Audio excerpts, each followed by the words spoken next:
So, this all started when my friend asked me a question. What part of Asia are you from? And I replied, I'm from the Mexican part. And it was, oh really? Where is that at? And I'm like, you know, between North America and Central America. And that got me thinking, Americans aren't really used to diverse people like me. You know, people that look kinda Asian, kinda Russian, kinda Italian. I got in a little bit of everything except Mexico. And then I realized that there's other people that look like me, you know, that look ethnically ambiguous. And I started doing research on it. It's like, all right, there must be other people like me. And what I've discovered was the National Geographic for the 125th anniversary did what the future American will look like. And in 2015, they will look a lot like that. Isn't that cool? So, by the time 2015 gets here, I got really excited. I started imagining things. You know, how a person of color, will be able to not think of their race when they apply for a job, or how they can go to the museum and see how the past affected them. And that struck me. What of a person of color, what are they going to see in a museum? So for you guys who kind of go to a museum but really don't go to a museum and wondering why is it there, like I never go there. So museums are a great place for you to go there and look at the past. Art historians keep specific pieces, not just because they look cool, but because they're a statement piece. It's a way for us to catalog the past and remember what was going on in that specific place. Because a picture is worth 1,000 words.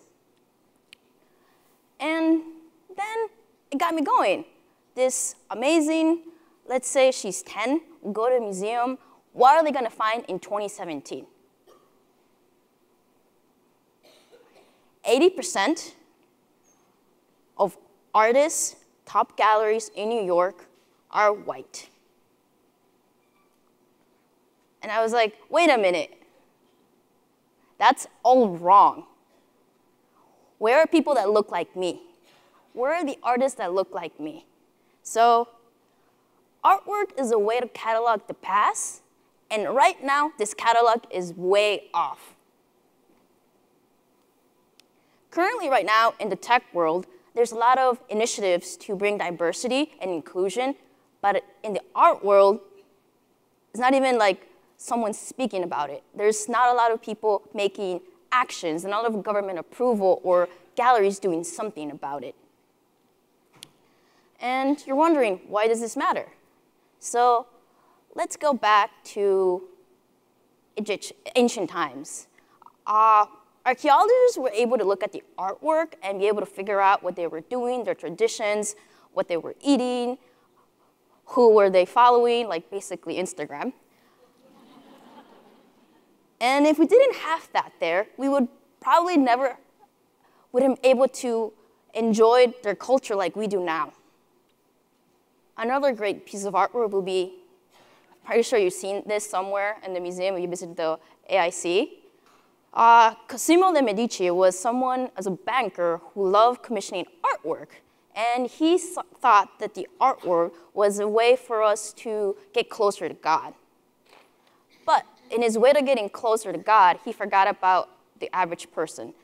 The only thing he was able to remember for us is how great it was and how great it was to be rich. But if you were poor, that's basically it. Like, you won't be remembered. So that's not great, right? So how do we change that? How do we go from a very inaccurate 2017 catalog to a better catalog for 2018? Because remember, 2015 will be different. We need to start thinking about who is going to remember Black Lives Matter, Dreamers, and women's rights. Who is going to remember this? And we do this by remembering today for tomorrow. And that sounds really cool, right? I just thought it was a really cool thing to say, right? That's it. But no, I got a solution. I thought about this. So galleries, if you think about it, are the people that currently keep what the culture is going to look like for the future. But galleries is the main reason why people like me get forgotten. So we need to get galleries to start thinking about the rest of us by creating initiatives, making sure that everybody is equally represented, making sure that no matter where you come from, you can be in their space. So some of you might not know how difficult it is to get a gallery or into a gallery. So example, if I want to be an artist and want to be in a top gallery in Chicago, I need to go to the School of the Art Institute of Chicago, which is $50K, roughly a semester. And not only is that good enough, I need to have the right connections. So even if I do pay $50K, I might even get into the gallery because I don't have the right connections or come from the right family, which is completely unfair. So once we're being light to that, galleries need to take action and make it better for us to represent our culture. The next one involves all of you guys. So I'm pretty sure all of you have something that you're super passionate about. You're super passionate about women's rights, passionate about the Black Lives Matter, passionate about dreamers. There's really cool things happening right now. Wouldn't it be great for you to look for an artist and commission them?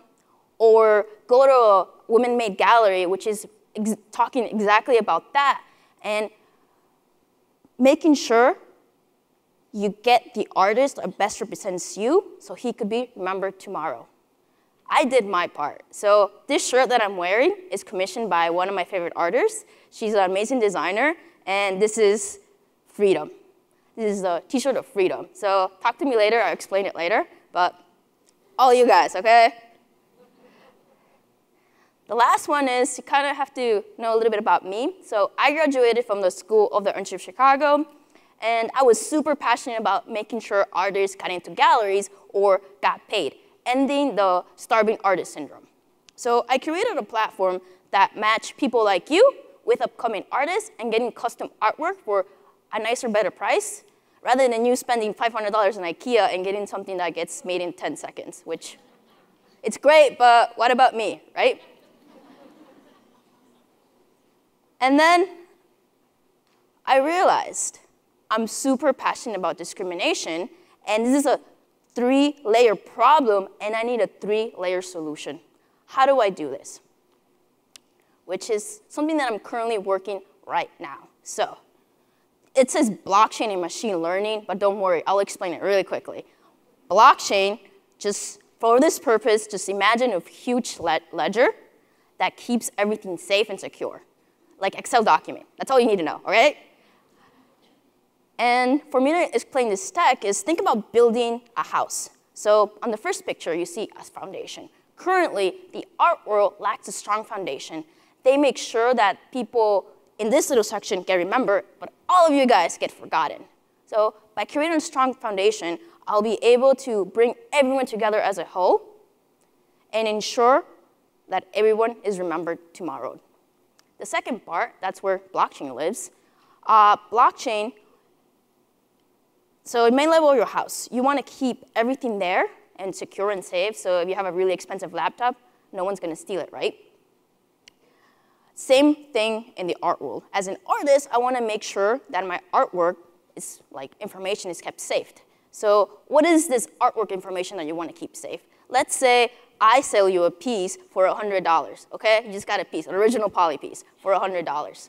Later on, I go out to be an amazing artist and I sell my pieces for $4,000. And you're like, oh, that's really cool. I'm a business person, so I bought you a piece for $100. I'm gonna sell it to your friend over there for I don't know, 400% plus. And I'm gonna hear cool, where's my piece? As an artist, there's nothing for me to get royalty. So now they'll be able to do so. And then the last piece will be solar panels. There's a lot of information going around as artists, but we don't always know. So artists over there might know something that I need, but I won't know about it. So we'll constantly be gathering information, and as a solar panel, it'll be powering up the house. So I know what I said sounded really cool, blockchain and machine learning, but the one thing is that technology is forever evolving and changing, that I think this technology is similar to the invention of perspective. Perspective made ensure that artists were able to create from a 3D world into a 2D space, and they were able to create photographic images. The same thing with blockchain and AI. They'll be able to see the world and experience the world without thinking much of the future. And this piece right here is made by one of my friends, Sam Kirk. She works a lot in color, and I want you to take away something, just one thing. Art is for everyone, and art is better in color. Thank you.